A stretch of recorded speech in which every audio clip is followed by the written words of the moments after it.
नमस्कार. हे बघा, हे मी तुम्हाला मटण बनवून दाखवते. आता हे छान स्वच्छ करून घ्यायचं, साईडचं काढून टाकायचं. जे असतं ते काय काय असं छोटं मोठं ते आपलं असं काय असतं ना, ते काढून टाकायचं वेळीने आणि 3-4 पाण्याने स्वच्छ धुवायचं छान. आणि मग त्याला हे अशी हळद लावून ठेवायची. तुम्हाला दही हवं तर दही पण टाकू शकता, पण मी टाकणार नाही आहे. असं छानपैकी त्याला झाकून ठेवायचं. कांदा असं भाजून घ्यायचं, 2 कांदे घ्यायचे आणि हे खोबरं असं भाजायचं वरून टाकायला.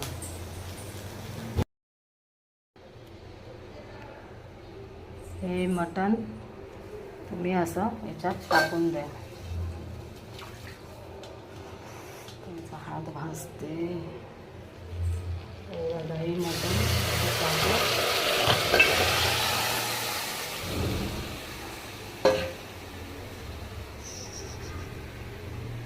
हे असं मटण याच्यात टाकून घ्या. छान छान असं हलवून घ्या. त्याच्यानंतर हे खोबरं आपण वाटलेलं आहे, हे खोबरं तर मी आता चमच्याने काय टाकणार नाही आहे, मी माझ्या हातानेच टाकणार आहे. हे खोबरं असं टाकायचं. तुमचं मटण 1 नंबर होणार. असं टाकायचं छान.